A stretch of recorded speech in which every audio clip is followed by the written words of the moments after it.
សម្រាប់បងប្អូនដែលមានបំណងចង់ជិះដំណើរកម្សាន្តនៅរដូវខែទឹកចិត្តស្រកនេះអាចមកនៅជិតភ្នំក្រោមបានជិះមកម្ដុំភ្នំក្រោមហ្នឹងទេសភាពស្អាតប្លែកភ្នែកហើយមានផ្ទះអ្នកភូមិគេធ្វើចប់នឹងដីសង់បែបតូចហើយគេធ្វើពីសង្កសីហើយអ្នកខ្លះគេធ្វើខ្ពស់ទៅហើយថ្ងៃនេះដែរគឺថ្ងៃបវេសនការអញ្ចឹងសិស្សសាលាចេញពីរៀនសេចផ្សាយពេញផ្លូវអញ្ចឹងមានក្មេងមានធំអ្នកខ្លះក៏គេចូលមត្តេយ្យអ្នកខ្លះក៏គេរៀនថ្នាក់ទី1ឡើងទៅថ្នាក់ទី2ទៅអញ្ចឹងភូមិដែលសម្បូរមនុស្សច្រើនជាងគេសម្បូរកូនក្មេងច្រើនជាងគេគឺភូមិភ្នំក្រោមហ្នឹងឯងយើងទៅជិះទៅម្ដងណាកូនក្មេងជាច្រើនដែលគាត់រត់លេងតាមផ្លូវលេងនៅក្រោមផ្ទះរត់ទិញនំចំណីជិះកង់លេងដោយសារតែមាន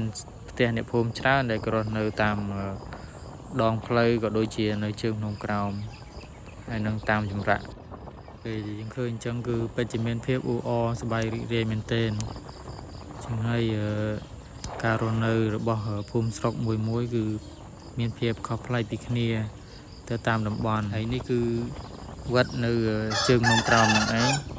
ហើយយើងជិះទៅដល់ខាងមុខតិចគឺដល់សាលាបឋមសិក្សាគេតែម្ដងសាលានេះដែរគឺជាសាលាដែលមានការឧបត្ថម្ភពីខាងកូរ៉េដែលគេឧបត្ថម្ភសម្រាប់ការជួយបណ្ដុះបណ្ដាលការសិក្សាផ្សេងរបស់កុមារនៅម្ដុំខាងជើងភ្នំក្រោមនេះឯងចឹងទស្សនវិជ្ជានៅពេលដែលគេចូលកងមុនដំបូងគឺគេទៅបើកបវេសនកាលហើយបន្ទាប់ពីគេបានជុំគ្នាហើយគឺគេដល់ម៉ោងទៅផ្ទះវិញអញ្ចឹងដូចជាកាលដែលយើងនៅកុមារគឺនៅពេលដែលបានទៅរៀនថ្ងៃដំបូងគឺសប្បាយចិត្តហើយយើងពេលបានជួបពុកម៉ាក់នៅក្នុងថ្នាក់រៀនបានមានមិត្តភ័ក្តិដើរលេងជុំគ្នាទៅរៀនមិនសូវប៉ុន្មានសំខាន់គឺបានទៅបលែងគ្នាទៅដើរលេងហើយមានពុកម៉ាក់ច្រើនហ្នឹងឯងអានឹងជាក្តីសុខរបស់ក្មេងៗហើយបន្ទាប់មកគឺការសិក្សាជាចម្បង